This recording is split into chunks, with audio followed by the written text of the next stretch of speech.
So continuing that Biden analysis, basically, like what I think, what I believe that I mean Donald Trump is looking good right now, unless some other black swan event happens, which is obviously inherently possible.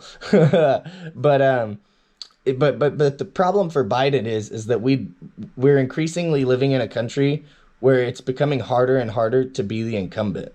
You know, like Donald Trump, he struggled with this as well, in my opinion. Like when he couldn't work with his role of being an incumbent and a change maker, you know, and I think that the American people kind of punished him for it in 2020 because he was like pretending that he wasn't the one responsible for all the stuff that was happening, but he was because he was president, you know. And but that's the same thing for Biden. I don't think Biden's pretending to not be responsible for stuff. I just think that blame gets put on Biden for things that aren't necessarily Biden's fault. Whereas now that Trump is out of office, he doesn't get the weight of the world put on his shoulders. And also, we just live in a pendulum society where people have a very short term memory, and they basically vote in their really short term idea of economic interest. I think mostly, and I think the big hidden issue that people aren't talking about is fossil fuel, and whether you're for fossil fuel or against fossil fuel. And I think most Americans are still for fossil fuel, and yet you have like, and I'm a climate person, but I do want to say that I think that a lot of America is being left behind by climate policy because it's not from the bottom up. It's from the top up, and it's dictating to people how to live their life. And I just think you're going to see an inevitable reaction to that. And also, when you see high gas prices, like a lot of Americans use gas prices as like a measure of like economic well-being. So even if like the economy is doing really good, which it is on paper, when gas prices and other key commodities are high like that, it just shows people that like that might want a pro-business deregulation candidate. And so that's what hurts Biden is ultimately like it's you know if Trump ran again, he'd probably lose because the weight of his sins would probably weigh him down and some other candidate would beat him.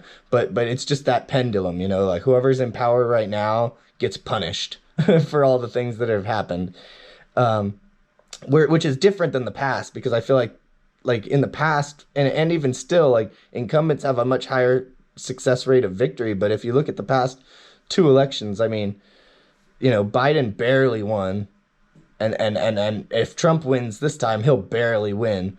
But like the incumbent should have a natural advantage, you know, like Trump should be fighting a losing battle, and Biden should have been fighting a losing battle against Trump. But we kind of live in this world where we punish the people in power, which is not horrible. It's just that we punish the people in power cyclically, you know, and not like we don't hold people accountable while they're in office. I feel like we just kind of like forget what's going on in the world, and they kind of wake up at the last few weeks before an election and think about who we like better. Or maybe it's an unconscious process, like we've just been kind of assuming who we like better all along. But yeah. But I do think that Biden is about to eat it on certain issues. Like he's gonna have to do a lot of work with young people. And I think that this new the guy from Minnesota, Dean Phillips, who's running, that's gonna really change things, because it's gonna hurt Biden really bad, because he's gonna look really dumb. He's gonna look really dumb, and Dean Phillips is gonna look like not that great, but he's gonna just look like basically professional and with it, you know.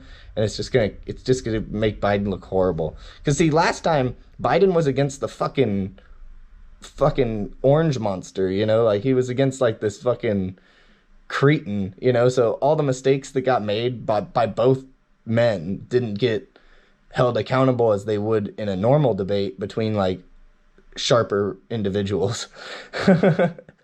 So that'll hurt Biden. But also, I think this Israel Palestine thing, I mean, it's like I think it's 52% of Americans 45 and younger don't want the US to stand with Israel unconditionally.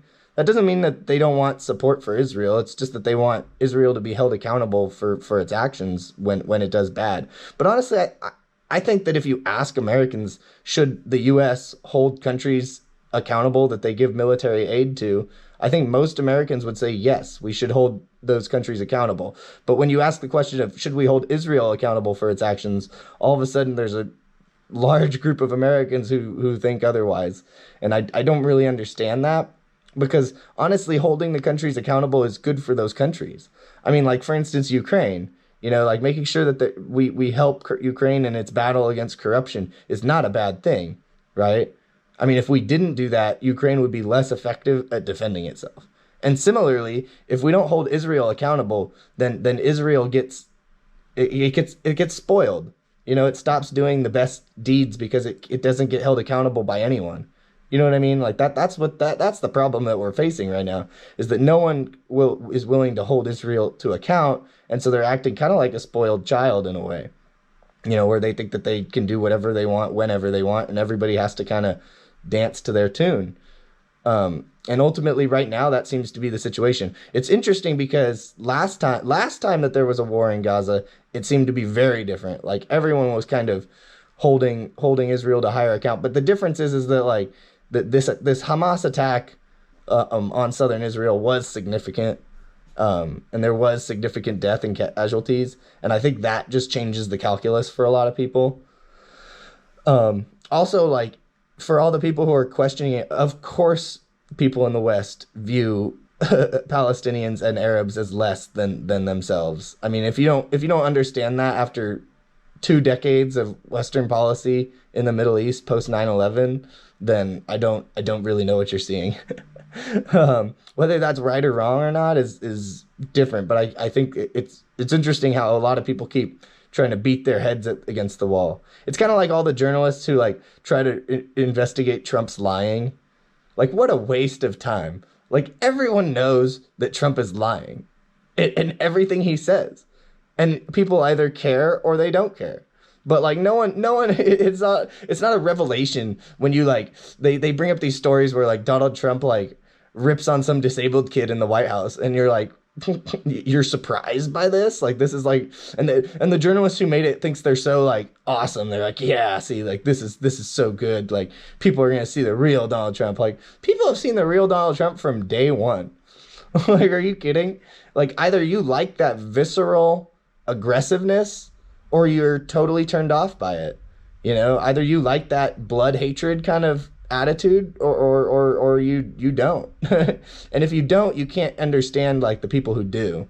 And that's a problem, because I feel like more people who support Trump can understand why people don't like Trump, but I don't think that people who don't like Trump understand people who support Trump. And that's going to continue to be a problem in American society and world society, honestly, because there's a lot of conflict between far-right individuals and far-right thinking. And it's not even, I mean, we call it far-right, but it's really just like violent politics, like change through political violence is basically like what the far-right really is. And we're kind of reaching a reckoning with that. So we'll see what happens.